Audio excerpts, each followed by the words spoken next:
तो hello traders, welcome back to another learning video. आज की इस वीडियो में हम लोग बात करने वाले हैं कैंडल स्टिक्स के बारे में कि कैंडल स्टिक्स क्या होता है। तो सबसे पहले मैं अगर आप लोगों को बता दूं, अगर आप लोग सर्च करने जाओगे तो आप लोगों को सर्च करने के बाद पता चलेगा कि मार्केट में यहाँ पे 8 से 9 हज़ार कैंडल स्टिक्स होते हैं। ओके, 8 से 9 हज़ार कैंडल स्टिक्स होते हैं। क्या आप लोगों को 8 से 9 हज़ार कैंडल स्टिक्स पढ़ने की ज़रूरत है? मैं कहूँगा नहीं। आप लोगों को इतनी ज़्यादा कैंडल स्टिक्स पढ़ने की कोई ज़रूरत नहीं है। मैं आप लोगों को आज 3 ऐसे कैंडल स्टिक्स के बारे में बताने वाला हूँ जो कि अगर आप समझ गए तो ये 8 से 9 हज़ार जो कैंडल स्टिक्स है उसमें से आपको अगर हम कोई भी दिखाया दे तो आप आसानी से पहचान लेंगे कि ये किस तरीके का कैंडल स्टिक्स है, और इसके पीछे का लॉजिक क्या है वो भी आप लोगों को पता चल जाएगा। तो आज जो मैं आप लोगों को बताने वाला हूँ, आप लोगों के साथ शेयर करने वाला हूँ, वो 3 कैंडल स्टिक्स। तो प्लीज़ आप लोग उस चीज़ को अच्छी तरीके से समझने की कोशिश कीजिएगा, क्योंकि अगर आप लोग एक बार इस चीज़ को समझ गए तो आप लोगों को कैंडल स्टिक्स में कोई भी दिक्कत नहीं होने वाली है। क्योंकि मैं आप लोगों को सिर्फ 3 कैंडल स्टिक्स बताऊंगा, और वो भी सबसे इम्पॉर्टेंट कैंडल स्टिक्स है जो कि मार्केट में काम करते हैं। ओके, जैसे कि मार्केट इतने सारे चल रहे हैं। ओके, अगर इसमें बहुत सारे कैंडल स्टिक्स बने हुए हैं, लोगों ने इसका अलग अलग नाम दे दिया है, लेकिन मैं आप लोगों को सिर्फ 3 कैंडल स्टिक्स बताऊंगा जो कि इम्पॉर्टेंट है। आप लोगों में से बहुत सारे लोग सोच रहे होंगे कि अगर 8 से 9 हज़ार कैंडल स्टिक्स है तो आप 3 कैंडल स्टिक्स में हमें कैसे समझा दोगे। ओके, देखिए उसका एग्जांपल मैं दे रहा हूँ। देखिए, जब आप 10th क्लास में थे उस समय ट्रिग्नोमेट्री चैप्टर आप लोगों ने पढ़ा होगा, तो उसमें फॉर्मूले बहुत सारे थे, लेकिन 3 से 4 कॉन्सेप्ट ऐसे थे जिसके बेस पे सारा चीज़ काम करता था। ओके, क्वेश्चन बहुत सारे थे लेकिन 3 से 4 कॉन्सेप्ट्स के पीछे ही सारा चीज़ काम करता था। तो वैसे ही यहाँ पे भी है। यहाँ पर है 8 से 9 हज़ार कैंडल स्टिक्स। ओके, लेकिन मैं सिर्फ आप लोगों को 3 कैंडल स्टिक्स के बारे में बताऊंगा, जिसको आप सिर्फ मास्टर कर लोगे तो आप लोगों को ये 8 से 9 हज़ार कैंडल स्टिक्स कुछ भी नहीं लगेंगे। तो चलते हैं, वीडियो को स्टार्ट करते हैं और आगे समझने की कोशिश करते हैं कि कौन कौन से कैंडल स्टिक्स है जो मैं आप लोगों को अभी पढ़ाने वाला हूँ। ओके, तो मैं आप लोगों को पहले साइड में लेके चलता हूँ यहाँ पे। तो मैं आप लोगों को पहला कैंडल स्टिक्स जो बताने वाला हूँ उसका नाम है क्या? Engulfing candle. ओके, तो पहले यहाँ पे हम लोग एंगल्फिंग कैंडल लिख लेते हैं। पहला कैंडल हमारा होने वाला है engulfing candle. Okay, engulfing candle होने वाला है। एंगल्फिंग कैंडल कैसा होता है वो भी मैं आप लोगों को एक्सप्लेन करूंगा। उससे पहले मैं आप लोगों को बता देता हूँ कि इसको तो लोग एंगल्फिंग कैंडल के नाम से जानते हैं, लेकिन मैंने इसका नाम कुछ अपने तरीके से रखा है। तो यहाँ पे वो क्यों रखा है वो भी आप लोगों को अभी समझ में आ जाएगा। जैसे कि आप लोग इस वीडियो को देखेंगे आगे तक तो आप लोगों को समझ में आ जाएगा कि मैं क्यों इसका नाम चेंज करके दूसरा रखा हुआ हूँ। लोग इसे जानते हैं एंगल्फिंग कैंडल के नाम से, और लेकिन मैंने यहाँ पे इसे पावर कैंडल नाम दिया है। और क्यों दिया है उसके पीछे का लॉजिक आप लोगों को अभी समझ में आ जाएगा, जैसे ही मैं इसको आप लोगों को एक्सप्लेन करूँगा। जैसे कि एंगल्फिंग कैंडल में भी 2 तरीके के एंगल्फिंग कैंडल होते हैं। पहला होते हैं बुलिश एंगल्फिंग कैंडल, उसके बारे में हम लोग पहले बात करते हैं। पहले होते हैं बुलिश एंगल्फिंग कैंडल। ओके, तो बुलिश एंगल्फिंग कैंडल कैसा होता है, तो मैं आप लोगों को कैंडल बना के यहाँ पे समझाता हूँ। देखिए, मान लेते हैं यहाँ पे एक रेड कैंडल है। रेड कैंडल बना और उसके बाद जस्ट बगल में उसके ग्रीन कैंडल बन जाता है। और ग्रीन कैंडल बनता है तो इसको पूरा कवर कर जाता है। जैसे कि यहाँ पे मैंने बनाया, ये जो रेड कैंडल बना था ये छोटा सा कैंडल है, लेकिन जो ग्रीन कैंडल बना इसको पूरा कवर कर गया। ओके, मतलब कि मान लेते हैं मार्केट 2 रुपये नीचे आया, 2 रुपये है, सेलर्स ने इसको नीचे लेके आया तो बायर्स ने इसे 4 रुपये ऊपर लेके भी गया। ओके, तो यहाँ पे क्या शो हो रहा है कि बायर्स यहाँ पे इंटरेस्टेड है बाई करने के लिए। ओके, यहाँ पे बायर्स इंटरेस्टेड है बाई करने के लिए, यहाँ पे बायर्स स्ट्रांग है। ओके, और सेलर्स यहाँ पे स्ट्रांग नहीं है, सेलर्स यहाँ पे वीक है। तो इसी को कहते हैं बुलिश एंगल्फिंग कैंडल। इसका नाम एंगल्फिंग क्यों है? एंगल्फ कर गया मतलब कि इसको पूरा खा जाना, मतलब कि प्रीवियस कैंडल को इसने पूरा खा गया। देखो, सिंपल भाषा में समझने की कोशिश कीजिए। मार्केट 2 रुपये नीचे आया है, सेलर्स ने इसे 2 रुपये नीचे लेके आया है मार्केट को, और बायर्स ने इसे 4 रुपये ऊपर लेके चला गया। तो यहाँ पे स्ट्रांग कौन है? पावर किस में दिख रहा है? पावर दिख रहा है बायर्स में। तो यहाँ पे मैंने एंगल्फिंग कैंडल को पावर कैंडल क्यों नाम दिया है आप लोगों को पता चल ही गया होगा, क्योंकि यहाँ पे क्या शो हो रहा है? पावर शो हो रहा है। यहाँ पे बायर्स का पावर शो हो रहा है। ओके, सेलर यहाँ पे वीक है, बायर्स यहाँ पे स्ट्रांग है, इसलिए बायर्स का पावर यहाँ शो हो रहा है। इसके कारण यहाँ पे इसको पावर कैंडल हम लोग कहेंगे। आपको इसके पीछे का सिर्फ लॉजिक समझना है कि यहाँ पे पावर किस में है, बायर्स में पावर है या फिर सेलर्स में पावर है। ओके, आप लोगों को ये समझ में आ गया होगा। और इसी के अपोजिट है बियरिश एंगल्फिंग कैंडल। दूसरा हमारा वही है, bearish engulfing candle, bearish engulfing. Okay, तो ये कैसा बनता है, ये कैसा परफॉर्म करता है, वो हम लोग पहले बात कर लेते हैं। जैसे कि मान लेते हैं इसका ये जो है, इसका ठीक उल्टा होता है वो कैंडल। ओके, मैं आप लोगों को बना के दिखा देता हूँ। यहाँ पे मान लेते हैं ग्रीन कैंडल बना एक, और जो अगला कैंडल बनने वाला है रेड कैंडल, वो अगर इसको पूरा नीचे की तरफ कवर कर गया, इससे बड़ा बन गया, इसी को बोलते हैं बियरिश एंगल्फिंग कैंडल। तो यहाँ पे आप लोगों को किस में पावर दिख रहा है, देखिए यहाँ पे सेलर्स में ज़्यादा पावर दिख रहा है, क्योंकि बायर्स यहाँ पे मान लेते हैं 2 रुपये ऊपर लेके गया मार्केट को, तो यहाँ पे सेलर्स ने इसे 4 रुपये नीचे भी लेके आ गया। ओके, बायर्स इसे थोड़ा सा ऊपर लेके जा पाए, लेकिन सेलर्स इसे ज़्यादा ही उसके नीचे लेके आ गए। तो मतलब यहाँ पे स्ट्रांग कौन है, सेलर्स।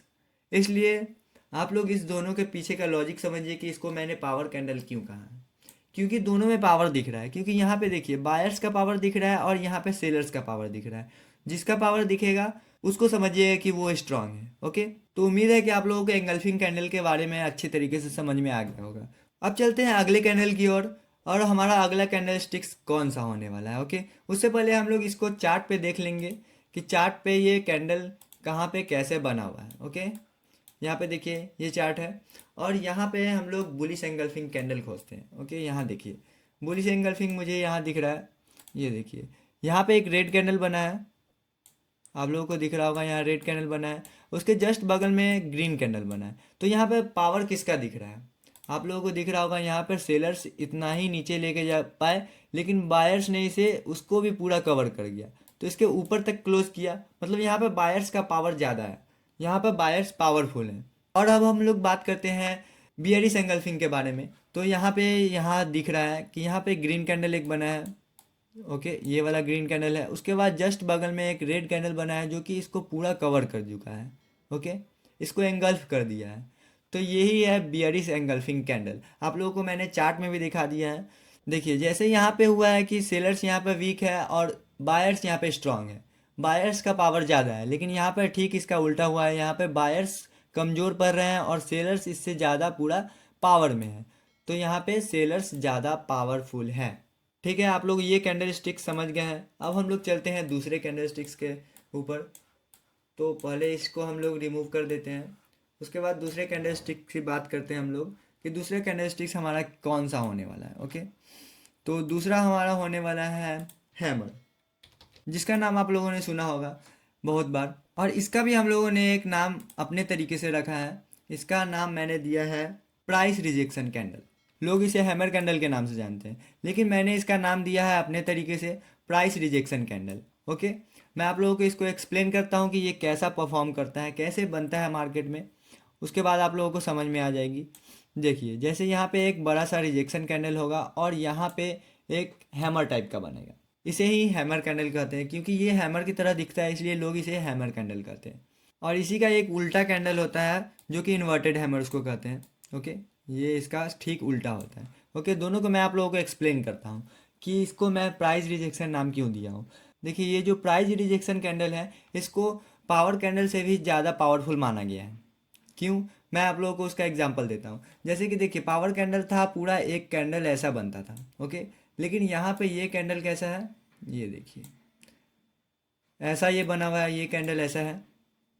तो यहाँ पे आप लोग समझने की कोशिश कीजिए कि ये डायरेक्टली सीधा ऊपर की तरफ जाता था, लेकिन मार्केट में यहाँ पे यहाँ मार्केट खुला और मार्केट नीचे की तरफ आया और यहाँ से प्राइस रिजेक्ट कर दिया और ये रिटर्न ऊपर की तरफ ही चला गया। मतलब कि यहाँ नीचे सेलर्स आए यहाँ पे, लेकिन सेलर्स यहाँ पे कमज़ोर पड़ गया और यहाँ से फिर से बायर्स आ गए और मार्केट को ऊपर लेके चले गए। ओके, तो मार्केट ने प्राइस इतना ज़्यादा रिजेक्ट किया है, तो इसलिए मैंने इसका नाम प्राइस रिजेक्शन कैंडल दिया है। ओके, आप लोगों को नाम के अकॉर्डिंग आप लोगों को समझ में आ गया होगा कि मैंने क्यों इसका नाम चेंज किया है हैमर कैंडल को प्राइस रिजेक्शन कैंडल से।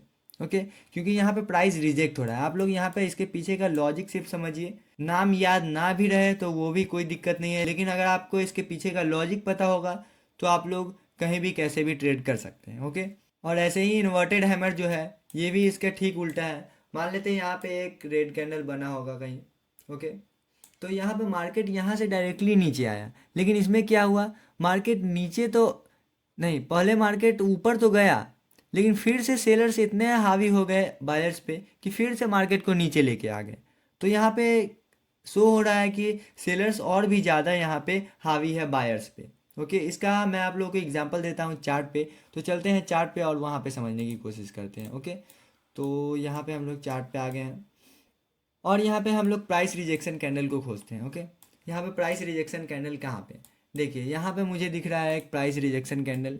ये देखिए प्राइस रिजेक्शन है, मार्केट ने यहाँ पे नीचे तो गया, लेकिन मार्केट फिर से रिकवर हो गया, ऊपर की तरफ आ गया।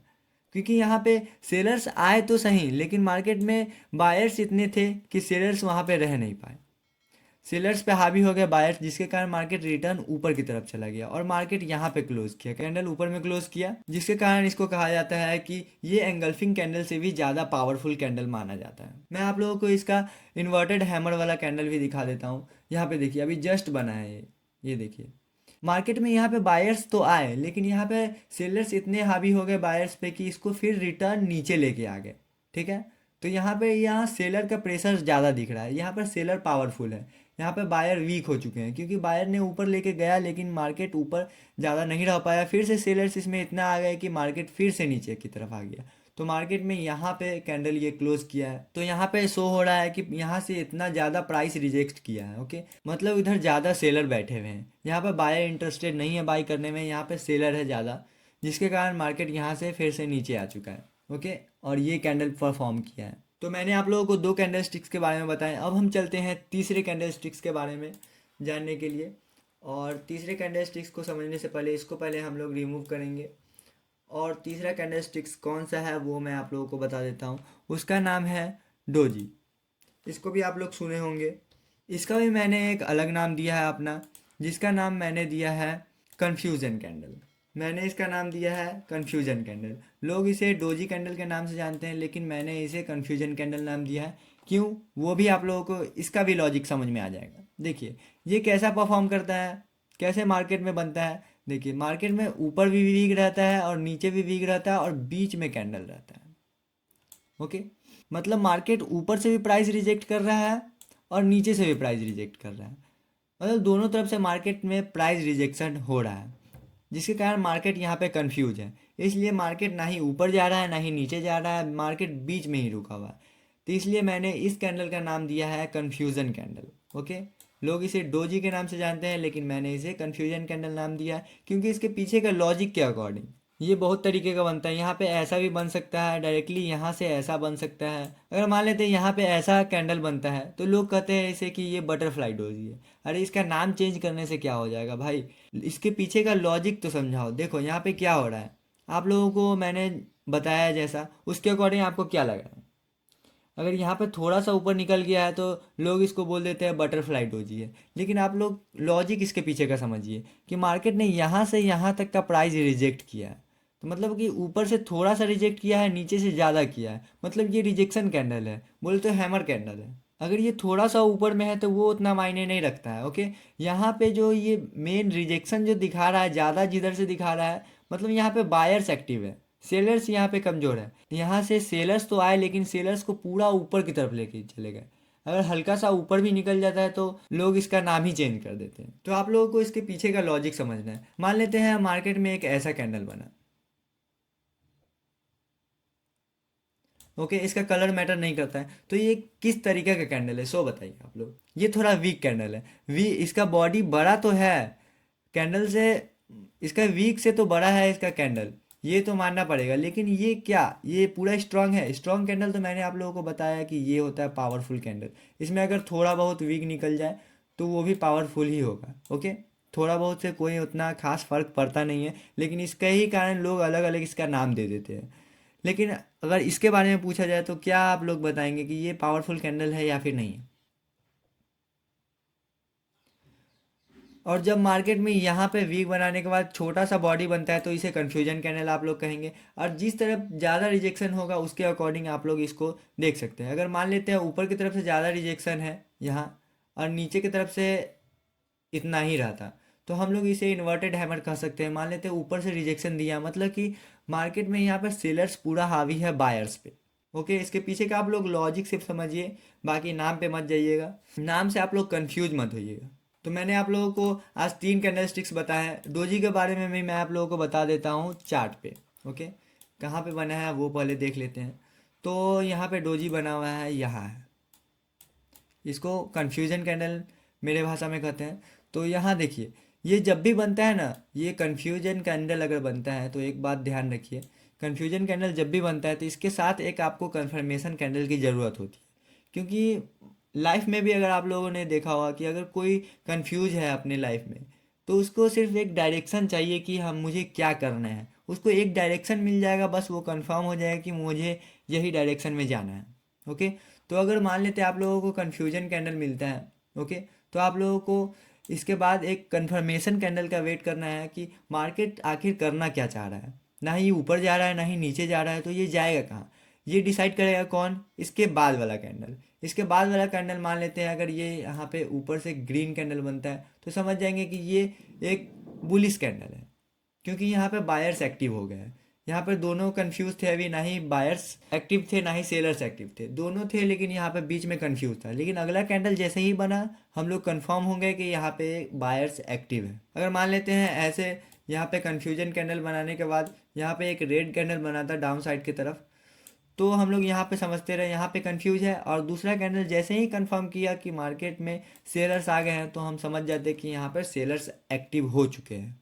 तो आज मैंने आप लोगों को 3 कैंडल स्टिक्स बताए हैं। अगर आप लोग इसको जाके चार्ट पे अपने से बैक टेस्ट करते हैं तो आप लोगों को खुद पता चल जाएगा कि मैंने आप लोगों को क्या बताया है। ओके, आप लोग और भी कैंडल स्टिक्स जाके सर्च कर सकते हैं। अगर मैंने जो आप लोगों को बताया है उसके पीछे का अगर आप लोगों ने लॉजिक अच्छे तरीके से समझा है तो आप लोग जितने भी कैंडल स्टिक्स देखेंगे आप लोगों को सारे कैंडल का पीछे का लॉजिक आप लोगों को अच्छे तरीके से समझ में आ जाएगा। तो जाइए अभी सबसे पहले और चार्ट खोलिए और वहाँ पे जाके बैक टेस्ट कीजिए कि मार्केट में कहाँ पर क्या चीज़ बन रहा है और कैसे काम कर रहा है। ओके, तो आप लोग इसके पीछे थोड़ा मेहनत ज़रूर कीजिए, क्योंकि ऐसे ही तो सब कुछ नहीं हो सकता है। तो आप लोग को सीखना है तो ज़रूर आप लोग इस पे जाके बैक टेस्ट कीजिए। आप देखिए जहाँ जाके कि मार्केट में ये चीज़ बन रहा है तो क्या हो रहा है, मैंने जो आप लोगों को बताया है वो काम कर रहा है या फिर नहीं कर रहा है। तो मैं आप लोगों को अगले वीडियो में बताऊंगा कैंडल स्टिक्स पैटर्न के बारे में। तो अगर आप हमारे इस चैनल पे न्यू आए हैं तो हमारे चैनल को सब्सक्राइब जरूर कर ले, ताकि ऐसे ही आने वाले वीडियो की नोटिफिकेशन सबसे पहले आप तक पहुंच सके। तो मिलते हैं अगले लर्निंग वीडियो में, तब तक के लिए बाय बाय।